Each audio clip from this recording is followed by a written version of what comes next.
ये तो शर्मनाक घटना इस बार हो गया, कलंकित हो गया बगहा। और आक्रोश के रूप में जो है वो लोग थे। भारत माता की जय। हमारे साथ एमएलसी जी हैं और विजय पांडे जी हैं और भी हमारे बड़े बुजुर्ग यहाँ पे मिले हुए हैं। जैसा कि आप सभी को पता है कि आज से 2 दिन पहले महावीरी अखाड़ा के दिन, जो कि हिंदू समाज का बहुत ही महापर्व के रूप में मनाया जाता है, इस दिन एक बहुत बड़ा झड़प होता है 2 समुदायों के बीच में। और उस झड़प का कारण क्या है, कौन आगे जा करके ये गलती करके इस झड़प को आगे बढ़ाने का काम करता है, तो अभी इन लोगों से हम मिले हैं, तो इनसे जानने का प्रयास कर रहे हैं। क्योंकि चल रहा था तब वहाँ ये लोग भी मौजूद हुए, कहीं थे, इनको किसी के द्वारा फ़ोन करके जानकारी दिया गया तो ये वहाँ पहुँचे। तो आइए हम पहले बात करते हैं यहाँ के एमएलसी जी से। जी, आपका नाम क्या हुआ? भीष्म सहनी। भीष्म सहनी जी। तो सर, जैसे कि आपको पता चला कि वहाँ पे झड़प हो रहा है, तो उस समय आप कहाँ थे? उस समय हम लोग वार्ड नंबर 24 मस्तान टोला जो है जी, वहाँ पर हम लोग प्रशासन के साथ, जी, वो हमारे साथी राकेश जी, विजय पांडे जी, जी, वो नगर परिषद जी, के चेयरमैन प्रतिनिधि जी, दयाशंकर सिंह जी। जी और पूर्व जो है जी, नगर सभापति के जो है प्रतिनिधि, जी, हम लोग वहाँ बैठे थे कि जो महावीरी अखाड़े का जुलूस जो निकले जी, वो शांति ढंग से जो है प्रत्येक बरस की भांति जी, इस बार भी जो है निकल जाए। जी, तभी हम लोग को जानकारी मिला जी, कि वार्ड नंबर 33 रतनमाला में जी, कुछ असामाजिक तत्वों के द्वारा जी, वो पत्थर 2-4 गोरोड़ा जो है चलाया गया है। 2-4 ही चलाया गया कि और ज़्यादा चलाया गया था? जहाँ तक कि हम लोग को खबर मिला, जैसे वीडियो भी वायरल हो रहा है, आप लोग के पास भी वो वीडियो गया होगा, देखा जा रहा है कि छत पर से बहुत सारा पत्थर ईंटा फेंका जा रहा है। देखिए इतनी भीड़ थी, जी, अगर उतनी मात्रा में जो है जी, अगर पत्थर चला रहा था जी, तो घायलों की संख्या ज़्यादा होती। जी, ये कहना और जो हकीकत सामने है उसमें अंतर होता है। जी, जी, जी। ये बात मैं कह रहा हूँ कि हाँ ईंटा पत्थर जो है रोड़ा जो है जी, वह चला, जी, लेकिन उस मात्रा में नहीं चला जितना संख्या में भीड़ था। जी, तो उस संख्या में बहुत से लोग जो है जी, घायल होते और भी कुछ हो सकता था। जी, हम लोग गए वहाँ, लोगों को समझाए बुझाए, जी, फिर वहाँ से उसको हम लोग थाने पर जो है जी, वो मूर्ति का झंडा जो था जी, उसको जनता से अपील करके जी, हम लोग लाए। जी।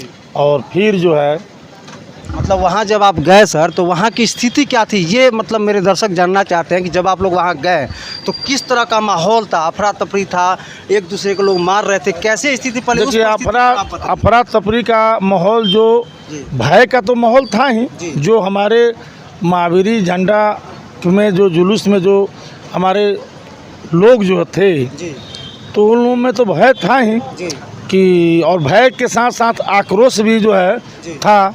और वो आक्रोश के रूप में जो है जी, वो लोग थे, लेकिन हम समझाए बुझाए कि कानून अपना काम करेगी जी। और जो इस तरह का हरकत जिनके द्वारा किया गया है वह किसी भी रूप में बख्शे नहीं जाएंगे, चाहे वह किसी संप्रदाय को हो, किसी जाति को हो।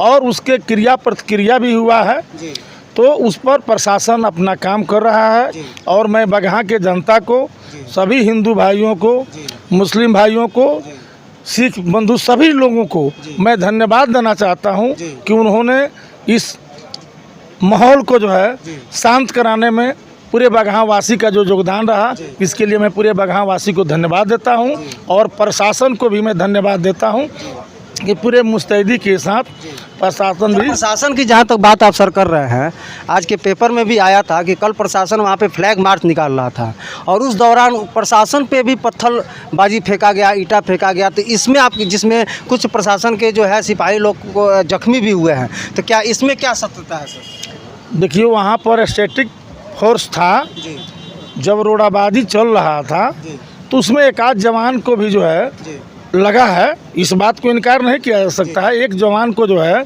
लगा हुआ है, लेकिन वो उस तरह का जो है जी, वो माहौल, भय का माहौल तो बन ही गया था। लेकिन हम लोग समझा बुझा के, और बगहा की जनता, बगहा के जनप्रतिनिधि में लोकल जी, और जो अन्य लोग जो है नहीं, जी, जो वह लोग नहीं रहे हैं, लेकिन स्थानीय लेवल के जो है जनप्रतिनिधि रहे हैं।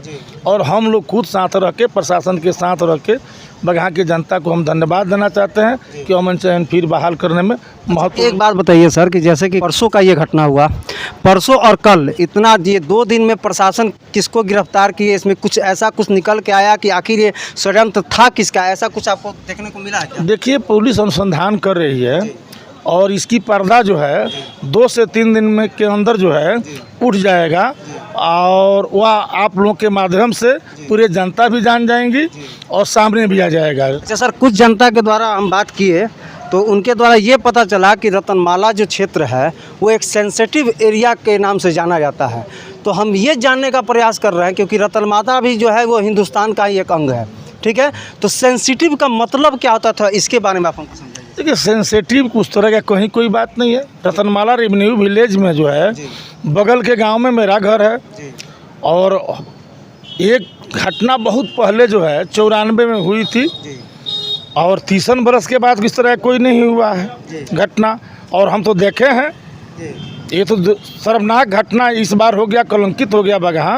लेकिन इसके पहले हम देखे हैं कि जो महावीरी अखाड़ा निकलता था तो मुसलमान भाइयों के द्वारा शरबत पानी की व्यवस्था किया जाता था, उनका तजिया निकलता था तो हमारे हिंदू भाई के द्वारा जो है शरबत और उनका पानी की व्यवस्था किया जाता था। यह तरह का भाईचारा था। लेकिन ये नहीं कह सकते हैं, देखिए 1, 2, 4 किसी भी संप्रदाय में वह अपराधी किस्म के जो लफंगे होते हैं, उस तरह के व्यक्ति वो किसी भी संप्रदाय में होते हैं जो पूरे समाज को बदनाम कराते हैं, जगह को बदनाम कराते हैं। पुनः मैं पूरे बगहा की जनता को आपके माध्यम से, आपके चैनल के माध्यम से सभी जनता को, बगहा के क्षेत्रवासियों को मैं धन्यवाद देता हूं कि उन्होंने जिस अमन चैन बहाल होने में सबका जो है योगदान रहा है। और हमारे स्थानीय, हमारे साथी और स्थानीय जनप्रतिनिधि, लोकल के जो जनप्रतिनिधि हैं वो बढ़ चढ़ के अमन चैन शांति में योगदान दिया है। जैसा आप सभी सुन रहे थे कि हमारे साथ एमएलसी जी जो थे, जो कि मौके पे वहाँ उपस्थित होकर के उस मामले को बंद करने का काम किए, जो हिंसा वहाँ फैलाने का काम हो रहा था। तो हम यहाँ के एसपी महोदय से ये निवेदन करना चाहते हैं कि इस तरह का घटना दोबारा ना हो और इसमें जो भी संलिप्त पाया जाए, चाहे वो किसी भी धर्म से हो, किसी भी समुदाय से हो, उसका उस धर्म, उस समुदाय से कोई मतलब नहीं है। वो सिर्फ हिंसा भड़काने का काम करता है और अपनी राजनीतिक रोटी सेकने का काम करता है। तो हम प्रशासन से यही गुहार लगाते हैं कि ऐसे लोगों पे कड़ी से कड़ी कार्रवाई हो, ताकि इस तरह जो कृतज्ञ यहाँ पे किया गया है आज से 2 दिन पहले, इस तरह का कृतज्ञ फिर आगे चल करके बगहा की भूमि को इस तरह से कलंकित न करे। बाकी आप यहाँ के एमएलसी जी जो कहे हैं और इस बगहा की भूमि के लिए क्या सोचते हैं, इसके बारे में कमेंट करके जरूर बताइएगा। जय हिंद, वंदे मातरम।